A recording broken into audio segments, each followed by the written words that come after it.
Okay mga idol, may tanggap tayo dito na amplifier Sakura EB 502 3US. Yan mga idol.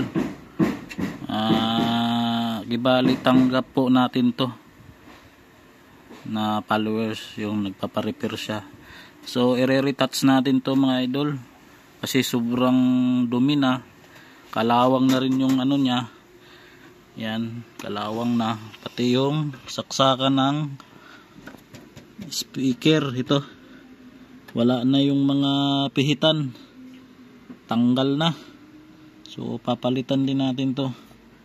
Ito i-retouch natin yan. So yan, buksan natin to mga idol, kung ano ang nangyari dito sa loob.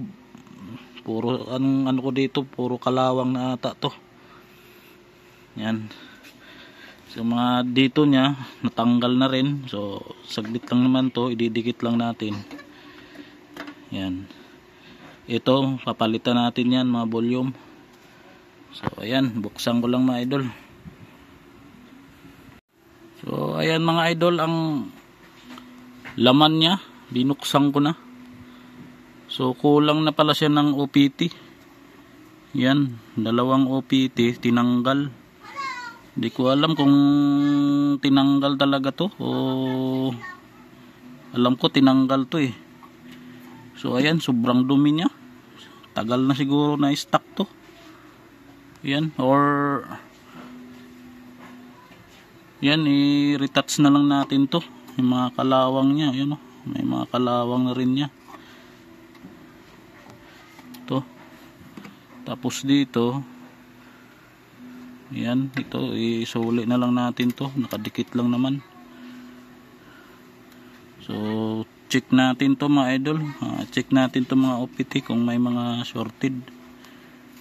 So pinadala to sa akin, nag-home service ako ng TV, pinadala sa akin para daw i-repair.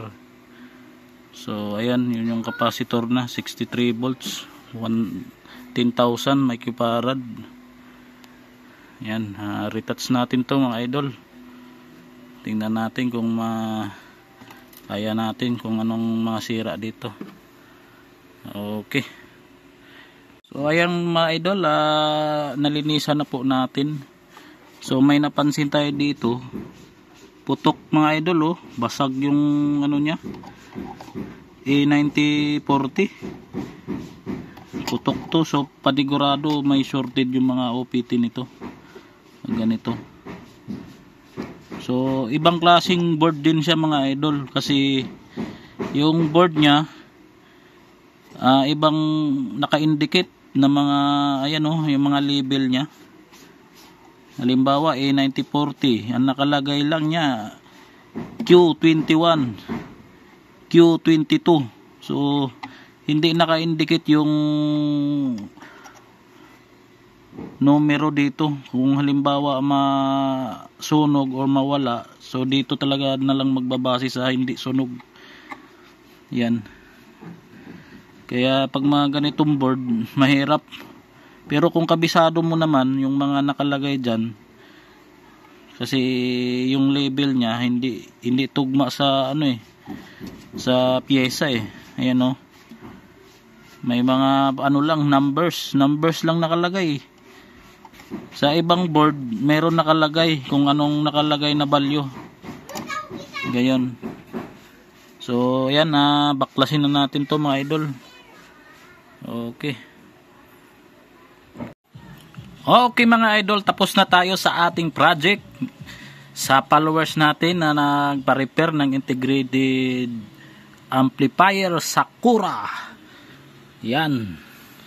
So napinis na natin mga idol.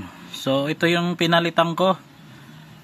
Yan, wala kasi akong available na ganito. So pareho lang naman yan.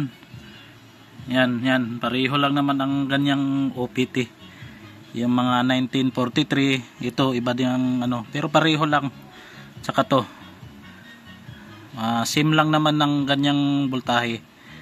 So marami ako napalitan dito mga idol.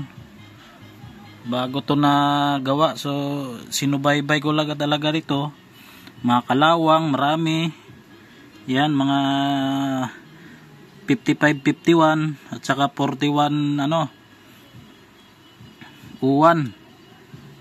Yan, yung mga napalitan ko mga transistor, mga kalawang mga yan eh. Yan. Tapos may ito, good to dito. Kanina, good to. Yung left channel.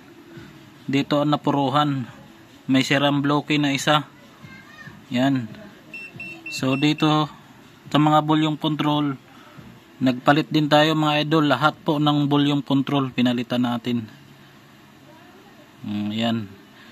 Tapos dito, sa may mga kalawang, yan, napalitan ko na mga idol. Yan. Napalitan ko na po siya ng yan, yung input ng ng amplifier. Yan, napalitan ko na. Yan, i-retouch ko na lang kahit pinturahan na lang yan. Wala nang problema yan eh. Dito sa mga volume, okay na to mga idol. Yan. So, yung mga sira andito. Yan, yun yung mga sira. Yan, madami. Oh, madami akong binalitan. Mga volume control, itong mga MOSFET, transistor, resistor, marami rin. Pero okay na, all goods na mga idol. Ayan o, tugtugin ko idol o. Diba? Okay na mga idol. Success mga gawa natin. So kung sinong magpaparepair ng ganitong amplifier, PM lang kayo mga idol. I-retouch natin yan kung gaano pa yung katagal. Yan, wag lang yung sobrang tagal na talaga na parang na. Tingnan na lang natin kung kayanin natin. So ayan, okay na siya. Left and right. Gumagana. Ito. Left, right. Ba? Tugtog na. Mga idol. Okay. All goods tayo mga idol. Thank you sa mga nagsusubaybay, sa mga followers ko. Thank you sa inyo lahat.